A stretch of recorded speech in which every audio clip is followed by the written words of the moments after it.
ఇప్పుడే జీ5 app download చేయండి. చూడండి మీ ఫేవరెట్ టీవీ షోస్ ఎప్పుడైనా ఎక్కడైనా. వయసులో ఉన్నవాళ్ళు కదా పెద్దమ్మా.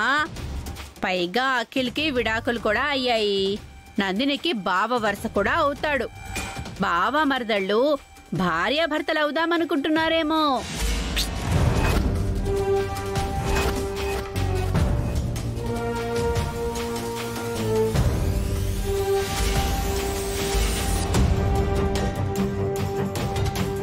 దమయంతి, ఆపు దమయంతి, నీ నోటికొచ్చినట్టు మాట్లాడకు ప్లీజ్.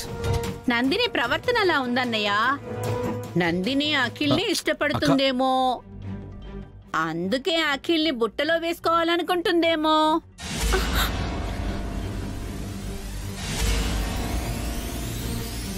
దమయంతి, నీకు నా చెల్లెలు ఎలా కనిపిస్తుంది?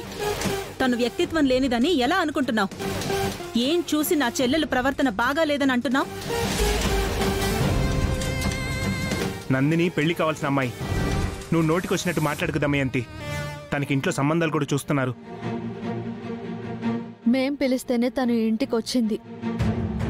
అఖిల్కి ట్రీట్మెంట్ చేయడానికి వచ్చింది. అనవసరంగా తన మీద నిందలు వేయొద్దు. నిందలు వేయడమేగా దీని నోటికొచ్చిన పని.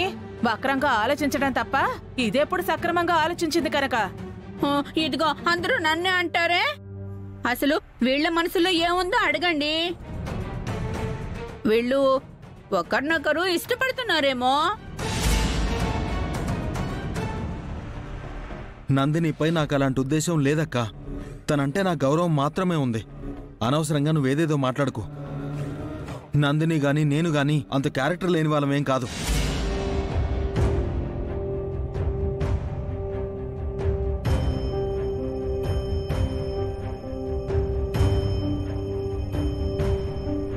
సరేరా, మీరిద్దరూ ఒకే గదిలో ఉండడం చూసి అలా అనుకున్నాను.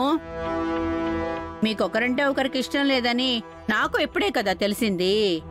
తప్పుగా మాట్లాడుంటే క్షమించండి. ఇప్పుడు చెప్పవే నీ మనసులో మాట.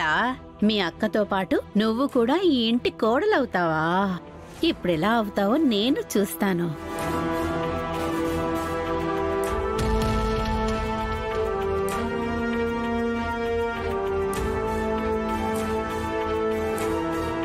ఇంత జరిగాక బావంటే ఇష్టమని అందరితో ఎలా చెప్పను? చెబితే ఆవిడ వేసిన నిందను నిజమనుకుంటారు. అందరూ నన్ను అపార్థం చేసుకుంటారు. బాధపడకు నందిని, నువ్వేంటో మాకు తెలుసు. నందిని, దమయంతి తెలియక మాట్లాడింది. తన మాటలు పట్టించుకోవద్దు. సారీ నందిని, నువ్వు నా రూమ్లో ఉన్నట్టు నిజంగా నాకు తెలీదు. నా వల్లే నీకు అవమానం జరిగింది. I'm really very sorry.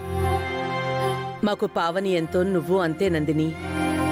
మాకు అఖిల్ మీద ఎంత నమ్మకం ఉందో నీ మీద కూడా అంతే నమ్మకం ఉంది. మీరు తప్పు చేశారని ఎవరు చెప్పినా మేము నమ్మం.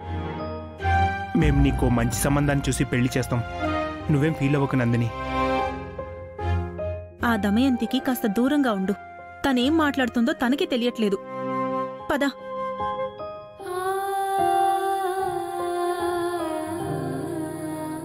జీ5 యాప్ డౌన్లోడ్ చేసి అన్ని ఎపిసోడ్స్ పూర్తి ఉచితంగా చూడండి.